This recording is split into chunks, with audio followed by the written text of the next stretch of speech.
Daniel, how's it going? Hey, Evan, it's good. Happy Friday. Just bought my flights to our company retreat, which is super exciting. That was my fun activity today. How you doing? I'm doing all right. Now that you say that, I need to book those. I also need to book core too. So haven't done either of those flights yet. But it's on my list.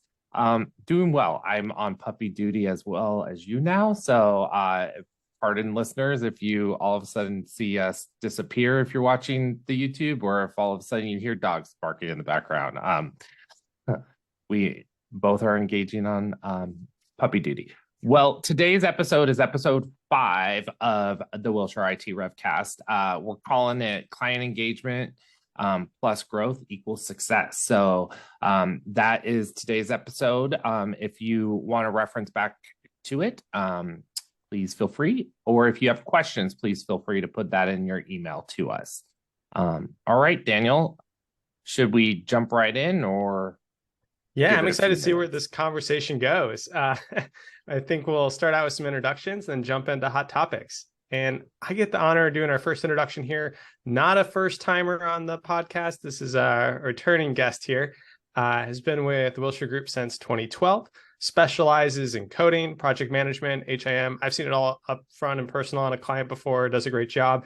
And just highlight a few other things, really focuses on engineering and optimizing workflows for clinical and revenue cycle projects.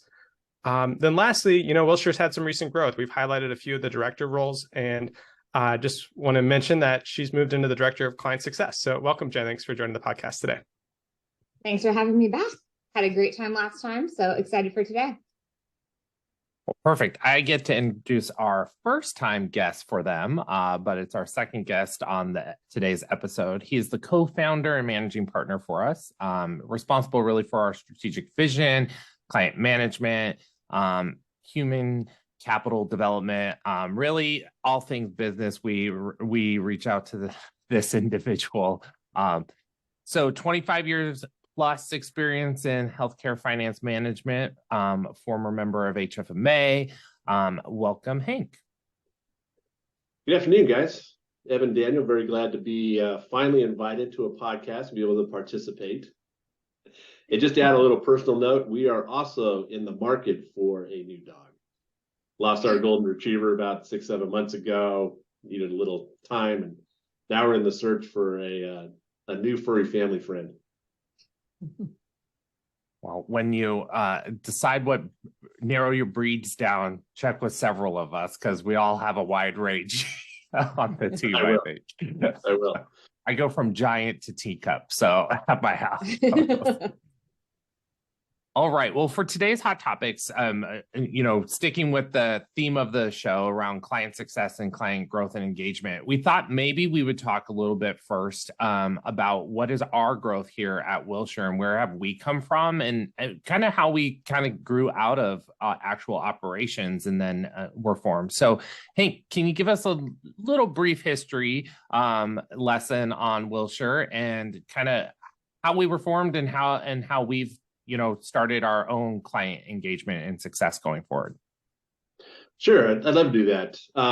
So I have been in healthcare almost my entire career. I started more on the finance and accounting side of operations and then moved into really revenue cycle about 20 plus years ago.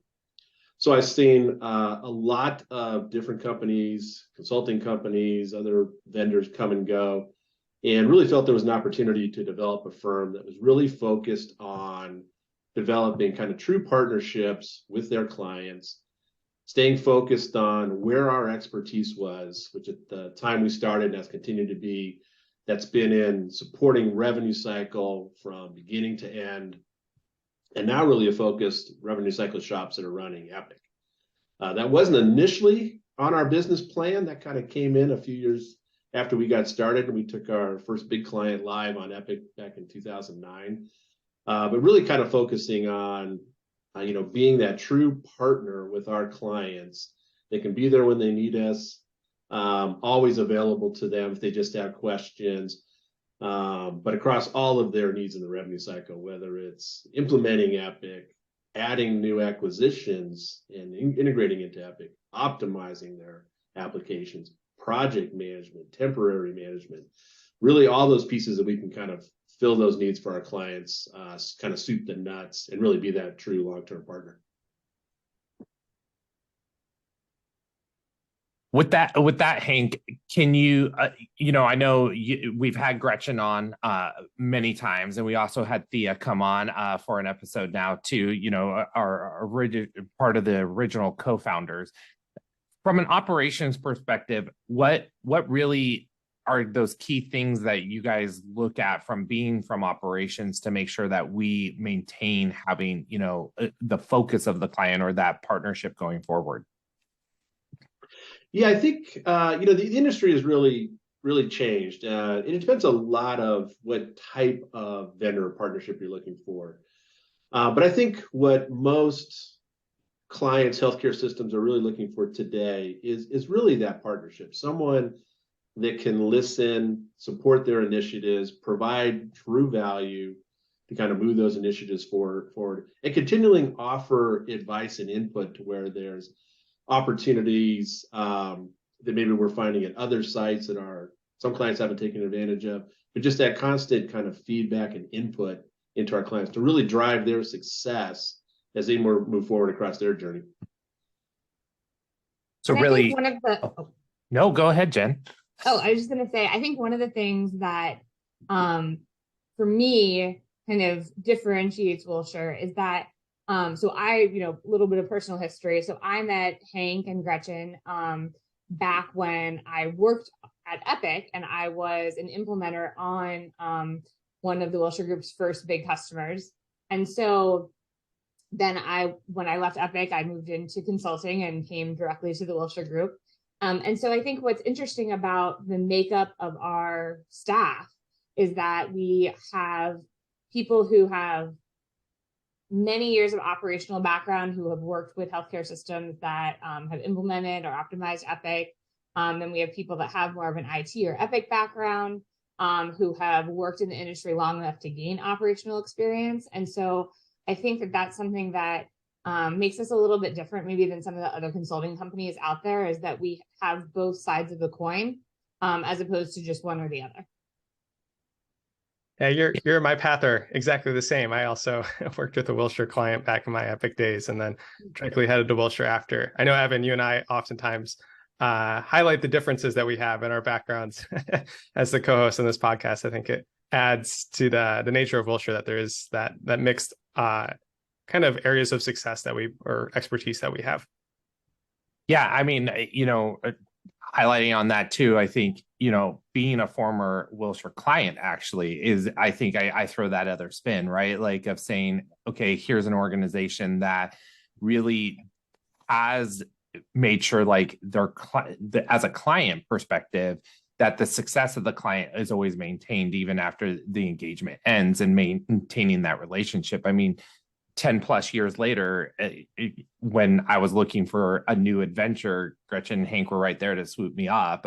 So it wasn't like an immediate leave from a client into the consulting realm of coming to Wilshire, but it was really maintaining that relationship and partnership long term that has led me to my success in my career, and then also led me down the path of joining Wilshire. So I think that's what does kind of set the organization apart from other firms that I've had the pleasure of partnering with that are good firms to out there, but it's not that, long-term connectivity about growth and partnership. It's more, hey, I'm in it for the statement of work component of it, and we'd love to get your work again, but it's not that long-term, let's stay connected. Let's meet up at a conference. Let's co-present down the road on something. So that, at least from my experience of what sets Wilshire apart for me. So, and what's very interesting, listen to all of you share some of that, is, that's just part of our company's DNA from the very beginning.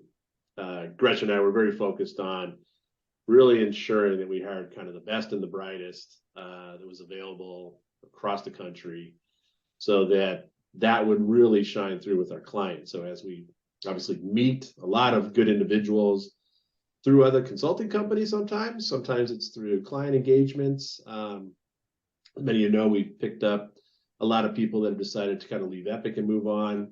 So really kind of that DNA to continue to look for the best and the brightest out there across the industry, and then mix that with just having that deep operational experience. Gretchen and I have been in the same chairs that most of our clients have been in, understanding what that role is like, what those needs are, what those pressures are, and mixing that with other individuals that really have a strong understanding of how the technology works. Like most of our client engagements, that's Epic, but there's lots of ancillary systems that are part of the revenue cycle as well, and understanding how those pieces fit together and being able to be that bridge between operations and IT to make sure that those communications happen successfully, and that we kind of get really the point across what we're trying to improve or optimize, or where those opportunities exist.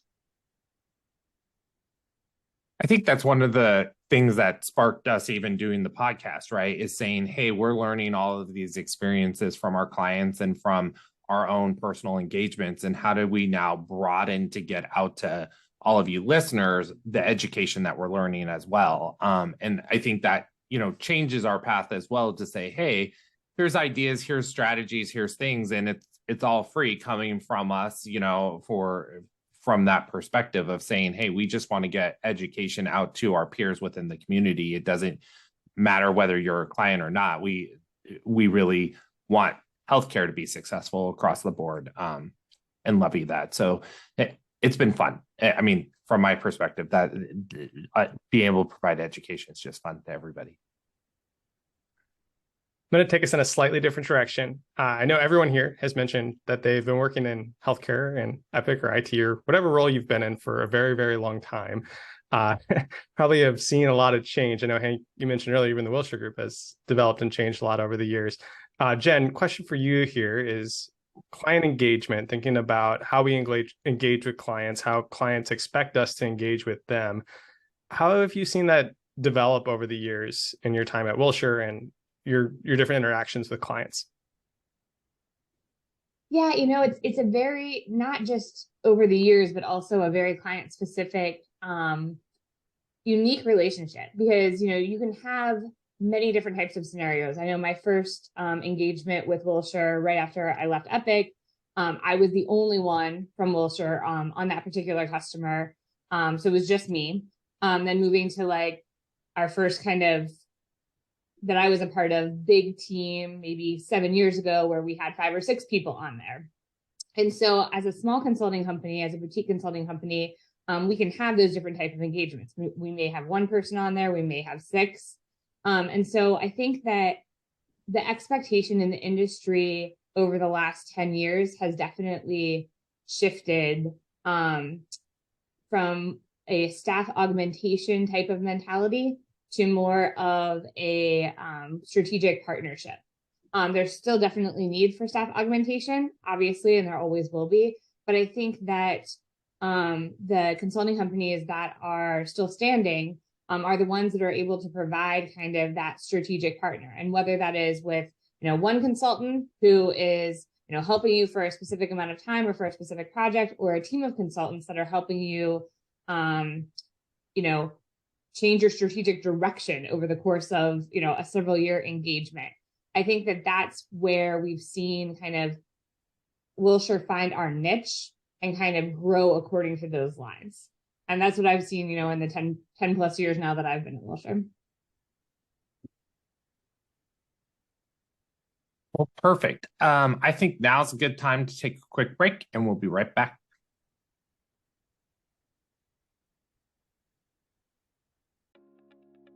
Vine Medical serves a growing base of more than 800 active hospitals and health systems nationwide. Their best practices are hardwired through technology solutions, proven to help hospitals achieve sustainable top performance. Their well-published results include improving financial performance, physician and staff alignment, patient experience, compliance, and patient safety and quality measures. Learn more at vinemedical.com. That's VYNE medical.com. And we're back. All right, on to the next segment where we'll discuss industry trends. And as Jen just mentioned, one of the trends that we've seen in our area is moving from staff augmentation to strategic partnerships. And I think that's a big commitment for a client to think about, like a strategic partner. Like I'm committing to a group of people to really help me achieve my needs or perform on a certain project. Hank, is there like a time in your conversations with clients or like as perspective that you've seen that like come on when talking about strategic partnerships and what Wilshire has to offer there? Yeah, and as Jen did a nice job of kind of talking about kind of that client engagement, it really can change quite a bit depending on the client and where we are. And I'll say that partnership with the client. So initially, a lot of clients we get started with might typically be, a small engagement, or they need a project manager to help with this initiative. So it tends to start small, and as they get to know us and we develop that partnership, that's when it can tend to grow. There's a much more comfort level there. They start to understand that we've really got very good people that can really supplement their teams, help them identify issues, work through challenges, again, strategic initiatives they have. And that's really where I think it starts to develop. I would say from a client standpoint, because I've had, like many folks in this industry, I've had experience for first part of my career kind of being a client. So within a large provider health system, working with a number of different vendors and developing those relationships. And in a client that's really understands kind of what they're trying to do, what those initiatives are, that's a great partner. From a vendor standpoint, it's very helpful to really understand what the objectives are, what we're trying to accomplish, and trying to move forward, kind of setting those expectations. If it's loose, within certainly the Wilshire Group, we can address that pretty easily and really help kind of focus a client. But if we can really kind of align those strategic initiatives, it's very helpful. We can really kind of help outline what that project is going to look like and the resources that are needed. And I think the other big challenge especially within that client engagement that's happened over the last couple of years with the pandemic is, not being on site like we used to be can add a little bit of a challenge developing those relationships. So we found that to be especially challenging the early couple of years when travel was shut down completely. Now that it's kind of come back, I think we're finding kind of a nice balance between comfort that people are working, can actually get work done remotely, but still having the ability to come on site and have a little bit of face time when it's important, meet everyone face to face and develop those relationships. So I think there's been a big change in that marketplace. But from my perspective, it's still really about being that partner, developing that partnership with your clients. And with the Wilshire Group, whether have a single, advisor or consultant that's on site, making sure that our clients know they always have access to all of Wilshire. So even if it's not something we're working on directly with them at that time, if they have a question about something or interested in what we've done, what else we've seen, we're always willing to kind of jump on a call with whoever has the expertise in that area and kind of, talk through those initiatives. So Jen, with that and knowing that we've been, from a growth perspective, like taking where, it might have just been a you on a client and now there's 7 people on a client. How have we or how have you seen other organizations, even back at your Epic days, kept the client informed of what everybody's doing, and how has that grown for us in that perspective? Because I think that will help, from a operations leader, a client or a partner perspective of being able to say, hey, what should I expect? How should I be receiving? What types of things should I be getting from my business partners out there that are in an engagement, whether it's multi-person or even singular?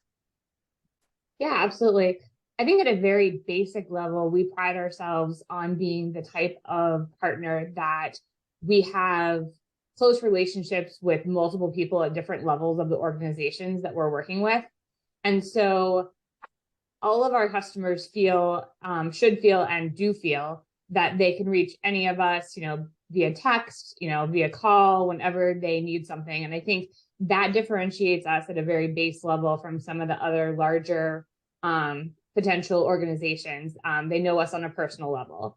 I think tools wise, what I've seen develop over the years is that, the people who you want to know what's going on are obviously very busy individuals. And so you don't want to take so much of someone's time reading a 20-page status report every month or a progress report or that kind of thing. So what we're working on developing is a very short, succinct kind of monthly status report that is for the people that you work with every day, but also something that's easy for them to send to other executives in the organization to share the value that Wilshire is bringing to that particular organization. So in kind of my role as director of client success, I'm trying to standardize those tools, start them at a couple different customers, and then push them out more widespread. And I think another piece of that we're trying to keep a handle on is as we bring in consultants on an advisory services perspective. So we bring in people to work at a client kind of on an hourly basis. We are also doing reporting with them and making sure that their reporting matches up with the full-time employees that are working on the customer as well. And so we're just really trying to be intentional, but also not create busy work for our employees, our consultants, or the customer having to read something that's lengthy every month and react to it. And we just want to have open communication, and that's our main goal. Yeah, and I think with those tools, since I've had the pleasure of developing them with you as well, I look at it from my advisory services team members. We have several people who are on a singular, they're the only person on a client engagement. And it doesn't make sense to produce this, quarterly report that shows all of these initiatives, but we want two-way communication back to us and our executive leadership team, and then also to the client executive leadership team. So, a one-pager document that just talks about here's what the statement of work says, and here's where we're at with those certain KPIs. And I think, even me in my interim role with one of our clients right now, filling a role, I'm having to do the counter with business partners that they have engagements with to say, hey, what does our contract say? What does the statement of work say for those leveraging metrics? So, from an operational perspective, Hank, what are some of those key things that, for ops staff that they should think through to be receiving data back from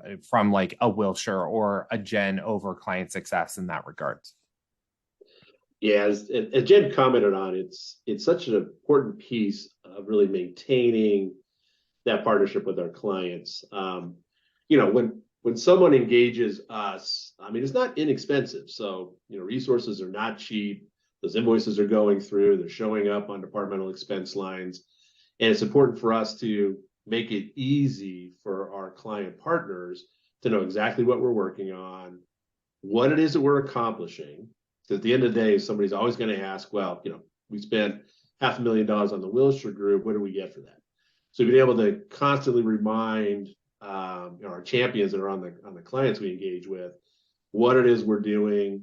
Depending on the type of project, it may have even an ROI that we can track, or we've identified specific opportunities and improvements that have generated X dollars in reducing revenue linkage or reducing expenses through optimization opportunities within Epic or other workflows. So constantly having that reminder is just so important, especially in today's world where everybody's challenged a little bit with the expense side coming out of the pandemic with openings and overtime and temporary help. So being able to constantly have that feedback is very, very important. And again, just continues to really show us the Wilshire Group being kind of a true partner with our clients. We make that easy on them and constantly give them those talking points that they can share. Is that a conversation that you have as you're setting that ROI, those KPIs and metrics? Is that a conversation that's happening at the front end, or is that something that kind of changes and evolves throughout the life cycle of a project? That's a great question, Daniel. So again, I mentioned earlier where, a lot of this responsibility can also be on the client side and them being really clear about what they want and what their expectations are. So we certainly have a lot of clients that kind of know us, they trust us, and don't ask for a lot of those things up front or set those expectations. But this is where we want to come in and do a much better job than we have in the past, necessarily making sure that communication happens on a consistent basis. And it all depends a little bit on the type of project we're talking about as well. There's lots of recovery vendors out there, and you get an invoice every month that's tied to exactly what they collected. There's still lots of opportunity in that space as well to be a good partner.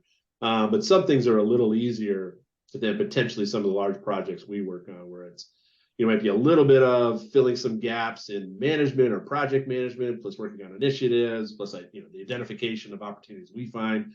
Bringing that all together is really kind of what Jen's trying to hone our message on, so we can be a little more comprehensive about how we share that information with the client. I think too, I'm just thinking of a client that we're working with right now. That our statement of work said one thing, and then all of a sudden their individual need shifted. So we had to change even team members out and change that. So making sure, like from a partner perspective, that whoever you're engaging with, that they have that flexibility in workforce to flip flop and move their consulting teams around to partner with you is key. And I think that, when I step back and look at who I've engaged with in my old operation days, it was that type of workforce to say, hey, I need a coder today for this. And then all of a sudden now I need a revenue integrity person, or I need somebody for back-end leadership to help out with that. So having more of that dynamic component, I think is really key. But also being able to say, hey, while working with a client, working with a partner, I mean, essentially,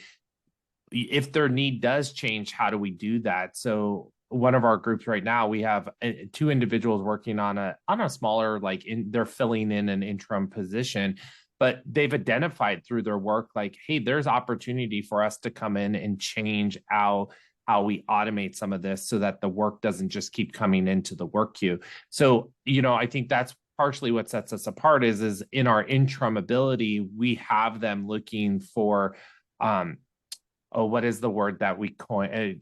Gretchen always says, consultative sales. Yes, consultative sales. So that we're looking to say, like, hey, here are other opportunities that whether you want to fix it yourself or you want us to come in and help advise or even physically do the fix for you, in that component. I think that's what really sets good business partners aside. Because I think of that even like in, underpayment recovery work, like them coming in and helping develop, like a good team would not just like, hey, here's an underpayment, we're finding this stuff, but let us teach your team. Let's update your contracts. Let us provide you that additional advice because they want you to succeed and not necessarily work themselves completely out of a job, but, show that they're offering you something in addition to just routine cookie cutter work that's on the statement of work. So. Yeah, you mentioned a good point that, most of the projects that the Wilshire Group engages in, tend to have kind of defined project objectives and initiatives and kind of what we're looking for, or what the client's looking for.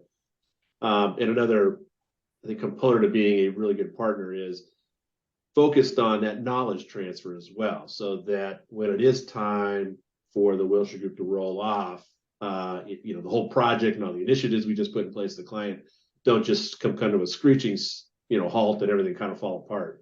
So that, kind of that transition is built into everything we do to make sure that that's successful as well. So the client can continue to build on what we've hopefully is established as a solid base and infrastructure for them to kind of continue moving forward. That's a really good point. And that's something that we've recently just started to try to document even before the end of a project. So kind of that transfer of knowledge, a long-term plan or a midterm plan of how we are going to make sure that there are people at the customer's, full-time employees who are up to speed on everything that we've been doing. What you hate to see as a consultant, or really as anyone, is you spend a couple of years working on a couple of initiatives, you get the system up where it needs to be, everything is going along great, and then your project is done, and then a couple of years later, everything is fallen apart because it hasn't been maintained. And so you really want to, as a consultant, you always want to leave things better than you found them. And you want to make sure that there's a plan for, maintenance, continued oversight, whatever it might be. That's something that, we've always done, but we're really trying to formalize a little bit more to be very transparent and very directive in our suggestions of, here's who we think would be the best person to shadow me, to get them up to speed, that kind of thing. And I think our customers really appreciate that, because most of our counterparts, along with being in charge of making strategic directions about their organization, they also are managing, hundreds of employees, and they have a lot of responsibilities within the healthcare organization. And so the more that we can kind of help them with that guidance and say, look, we've kind of made this easy on you, that is another sign of a true partnership. Yeah, I think that's another great point, Jen, is as we've really developed our company into kind of a full service consulting firm, that ability to add, not just that interim position, if there's some openings in key positions within the revenue cycle, but to also provide recruiting services. So if we need to fill that role, so we've got that person to do that knowledge transfer with. And then if that person lasts a couple of years, then they roll off, there's another gap, we're there for you to step in again, just to kind of help keep everything moving forward. So you just don't have that, great initial run up, everything's successful, and then it stalls and starts to, decline again. Try to avoid that slippage that can occur sometimes. Hey, on that note, we're going to take a quick break and we'll be right back. There are thousands of medical offices and facilities across America, each navigating through changing regulations and reimbursement models while striving for positive patient experiences and outcomes. A common element in each of these facilities is patient access, the front line of both the revenue cycle and the patient experience. Though diverse in facility size and geography, patient access professionals unite around a common purpose: enhancing the overall patient experience to increase patient satisfaction and outcomes. Through it all, one organization is there to educate, connect, inform, and pave the way toward the future of patient access. The National Association of Healthcare Access Management recognizes the changing role of patient access professionals and their increased importance. Claim Capital is a team of ex-Epic staff focused on preventing denials. Instead of showing what was denied, which is the standard for other solutions available today, Claim Capital pinpoints why claims are denied. By training machine learning models on an organization's claim and remittance data, Claim Capital can identify the causes of denials and recommend changes in EHR build or workflows to prevent them from happening in the future. With a completely HIPAA-compliant infrastructure, no software implementations, and a zero-risk pricing structure, organizations can quickly and safely recover lost revenue. And we're back. All right, we're going to take a different spin, and Evan, I'm going to pose this question to you to start out and wrap up this podcast with a kind of final thought. How do you engage with partners and clients that you're talking with on a day-to-day basis? Like, what's your methodology, your strategy? What's the secret sauce that makes Evan work? Yeah, I think my secret sauce is a little bit I tend to get more in with our clients. Like, majority of the clients I work with are more on the operational perspective. So I'm doing more either interim work and also looking at things from a strategic perspective, or I'm guiding a team that's engaged with the strategy around it. So I try to just, for me, it's about a personal relationship. Those are the partners in my career that I've always wanted to maintain and have. So I really try to get to know what's that organization, what is that individual that I'm working with. So really developing that relationship and cultivating that so that we can have that open two-way conversation. I'm a little sometimes a little too frank and honest about what I'm seeing and what it is, but putting it in a spin of just being able to say, like, hey, here's the data, here's what it's saying to me. But whether you guys want to go with it or not, that's up to you. So I'm here to either implement, or I'm here to just say, here's those opportunities. So that's always been my approach. But like with my current client, I'm kind of the decision maker at the same time of being the advisor. So I'm having to teach the directors under that I'm currently overseeing, how do they look for their business partners and set those expectations of the business partners and put the work back on the business partner as well. So it's not just on them to do the data. I give you guys an example. We're working with bad debt vendors right now, partners, and saying, hey, I need this bad debt. I'm trying to figure out what's my return rates, things of that nature.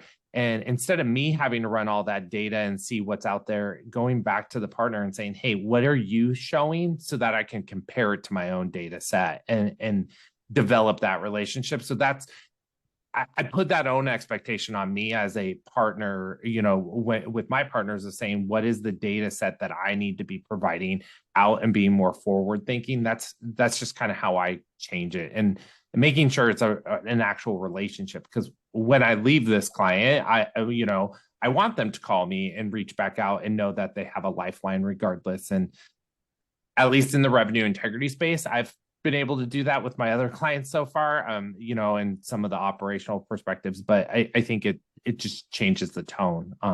So how about you, Jen? I mean, you've been with your client for a long time and they love you. So, what is it? And you've bounced around with that client too. So, I think I typically live in that space between IT and operations. And so, I was just thinking, as you were talking, I was thinking about, just my day to day, and earlier today, I was meeting with IT analysts and advising them on build and testing plans for new functionality that we want to put into the system, and fixes that we want to do. And then later on in the day, I was writing a proposal to submit to senior leadership to take away co-signature requirements for physician assistants in the clinic. So very, very different types of work. But I think, as all of us have said, I think the biggest part is relationship building. Like, from the IT perspective, I want to have the same relationship, an open, honest, and respectful one, with the analyst as I do with the director of revenue cycle IT or the director of clinical IT. The same type of open relationship that I want to have with the director of coding, the chief revenue cycle officer. And so, just making sure that you develop those relationships and people feel like they can come to you for things, they can bounce ideas off of you, and just that you're, open and honest and always available for kind of that listening ear, if you will. And so that's kind of how I try to go about my work, whether it is in that IT realm or in that operations realm. I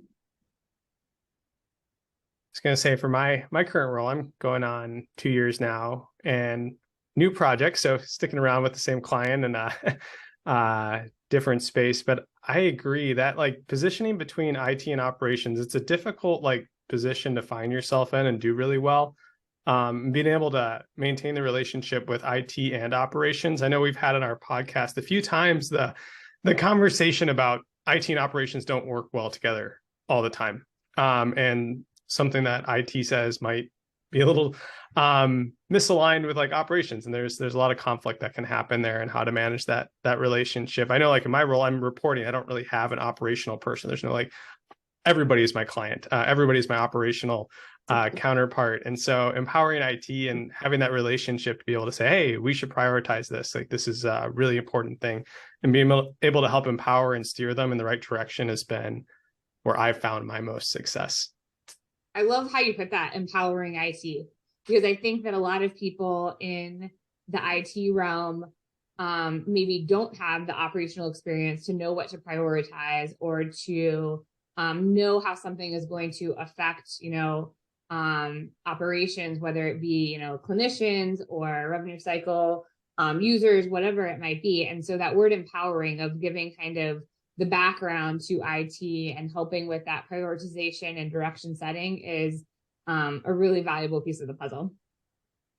And I'm going to do a shameless plug there. So for listeners, if you missed season 2, episode 4, come check out, because we were actually meeting with one of our actual partners, and they're joining us on that episode of the podcast to talk about ticket prioritization and how it impacts how IT decisions from an IT perspective impacts operations, and vice versa. So it's a great episode to hear more about that empowerment.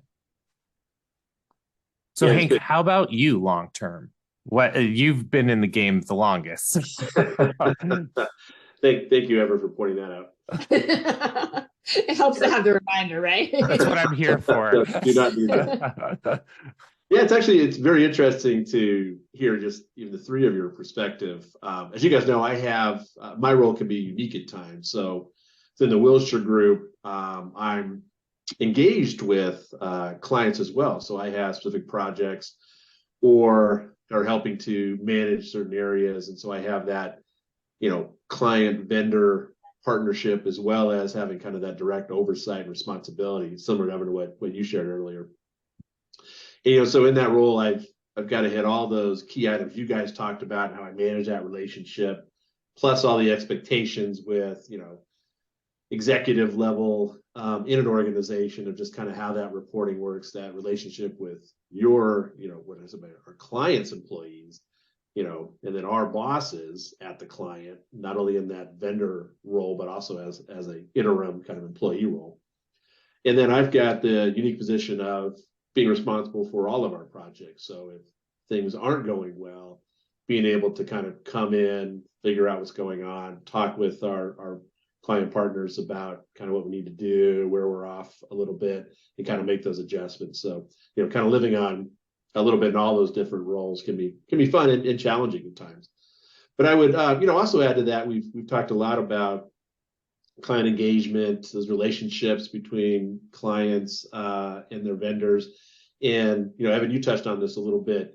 When you're in those roles, so from that client perspective, and you may have, 5, 6, 7 different vendors, key vendors or partners that you're using within the revenue cycle umbrella. And that, maybe, different roles that they're all playing, but, there are certain responsibilities that really fall on clients to manage that vendor relationship well. And I think the easiest one to talk a little bit about is, there are vendors that are early out vendors that are getting a portion of your accounts receivable for follow-up. Everybody's using bad debt agencies to manage self-pay accounts after they get to a certain stage. Almost everyone has some sort of recovery vendor that's coming in behind your team, behind the vendors you utilize to do that last check. Side plug, as Evan says, if you're not using one, we strongly recommend that be part of your revenue cycle strategy, that you do have a good, solid recovery vendor. But now you've got all the headaches that go with this. I mean, they could be responsible for $100+ million of your accounts receivable at any given time. So how do you manage that? How do you ensure that all those accounts are either internal or with a vendor? How do you make sure those accounts aren't with more than one vendor? Who has the primary responsibility? Ensuring that invoices are processed correctly. How do you make sure that when a payment comes in, because most of those relationships are contingency based, that you're only paying the appropriate vendor for that one payment, and it's not showing up on 3 different invoices. Not a lot of tools out there to help you manage that. So, something we've developed and we're working on for our clients that need that kind of support. But you got to have some sort of process in place to kind of manage just the administrative and financial side of having those type of vendor relationships. So just lots of challenges in that space. But again, I think the good vendors that really partner with their clients, have the tools and support to really kind of help make sure their clients are successful across all of those aspects. Yeah, and I think it's a constant two-way conversation that's always taking place in that. Well, we are just about at time, so we are going to not have the Wilshire Lab on this episode, but I guess, Daniel, it's time to take us away. Yeah, hopefully, I know this podcast went in a couple of different directions, talking about our history, talking about client engagement. If any of this interested you, I'd hope you'd reach out and want to chat to us about it with us more, even if it's like, I don't know what recovery vendor to use. Like, I think we could have that conversation. But for our listeners, Jen, do you want to just highlight some of the best ways to reach out to you or connect with you? Yeah, absolutely. I'm on LinkedIn, Jen Krebs, and my email with Wilshire is j.krebs, Krebs as in boy S, at thewilshiregroup.net. Would love to hear from you if you are interested in talking about, client success, reporting out on that, really anything. So it's always exciting to get to meet new people. And I know a lot of us are looking forward to attending some conferences this spring and meeting some new potential partners. So we're all excited about that. What about for you, Hank? How could folks reach out to you?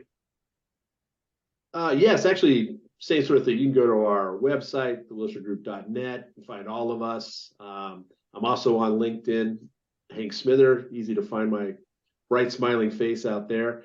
Or email works for me as well. We all have the same setup. Mine is h.smither, no S at the end, at thewilshiregroup.net. And we will be at Core in Las Vegas in a couple weeks here at the end of March. So if you're attending that, we are hosting Wednesday night's event. So I hope to see you there, and please stop by and say hello. Well, thank you both for joining again.